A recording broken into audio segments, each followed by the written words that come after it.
I've been wanting to do a video all day, but here in Chicago, it's almost impossible to find privacy. Um, I've found a little spot in the hotel that hopefully no one will bother me for a minute. Somebody commented on my wall that there was a video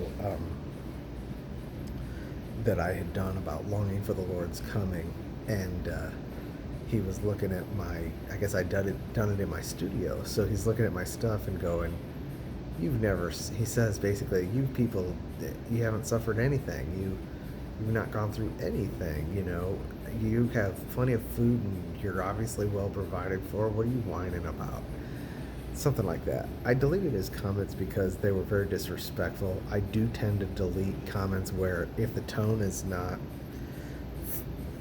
uh, if this is not a person who can be entreated, or they're going to chase me all over my wall or harass, I just delete it. There's no point in interacting with that. But it does lead me to,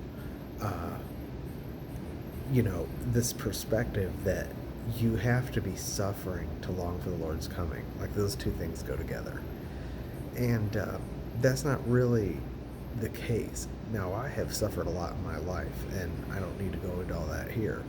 But I am in a season of blessing as well. My wedding business is doing better than it's ever done. This is my best year yet, and I'm on vacation in Chicago, and I've got a beautiful family, and our home is, God's really been good to me, and I know it's the Lord, and I know I don't deserve it, and I'm very thankful and appreciative, believe me. And coming from my background, to me, I feel like I've won the lottery in a way.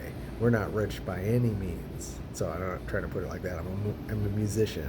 We don't make that much money, but God's just given me certain situations that just worked out really well, and I'm very appreciative. But even though I'm in the best season of my life, or a good season of my life, that does not mean I don't long for the Lord's coming.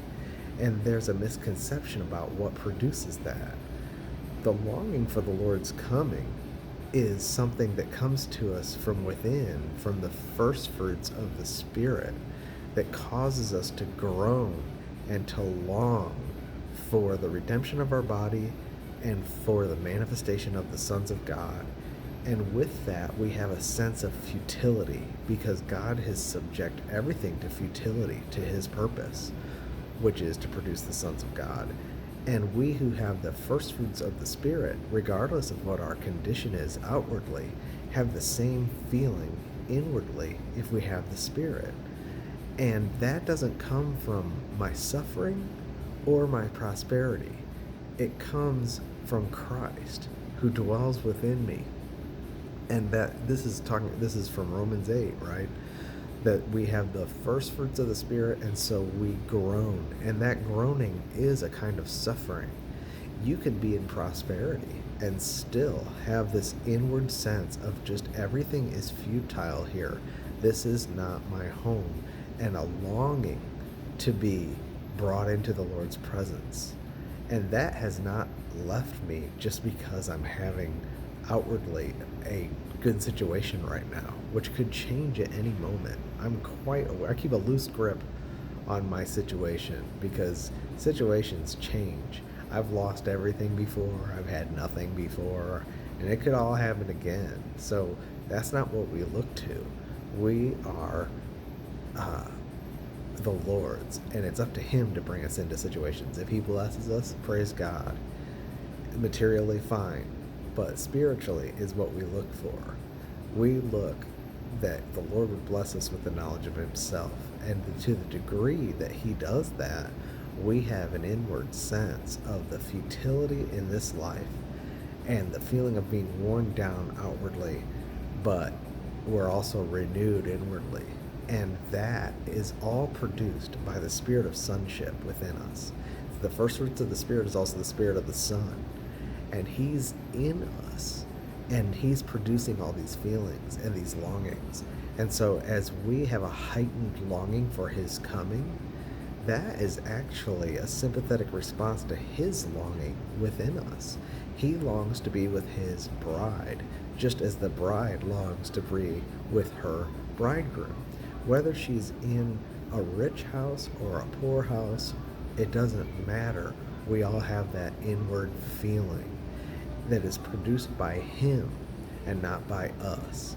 And the rapture is, in this sense, entirely positive.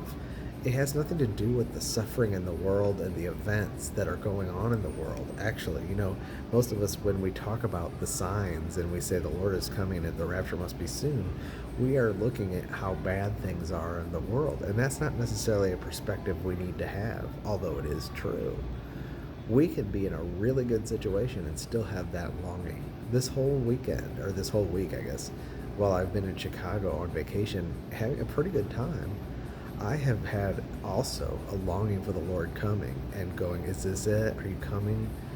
Lord, please, And it's interesting because that actually enables me to live in the moment in a way I never have before. Because I used to never be able to enjoy any moment at any time because I was so full of anxiety and inward oppression and just all kinds of introspective legalism, all that stuff.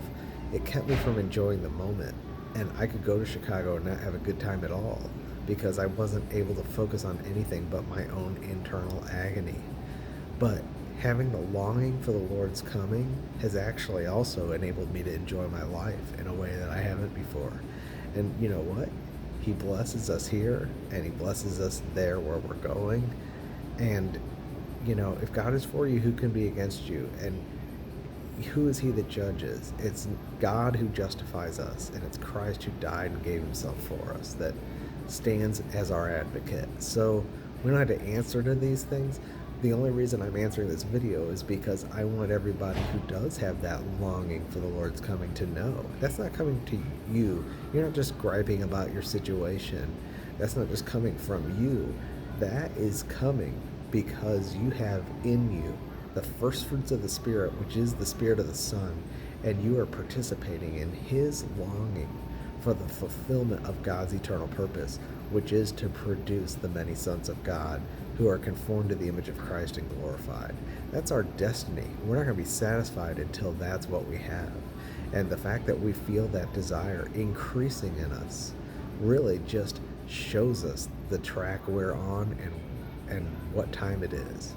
I wasn't able to focus too much on this. There's too much noise around here, but I hope this made sense.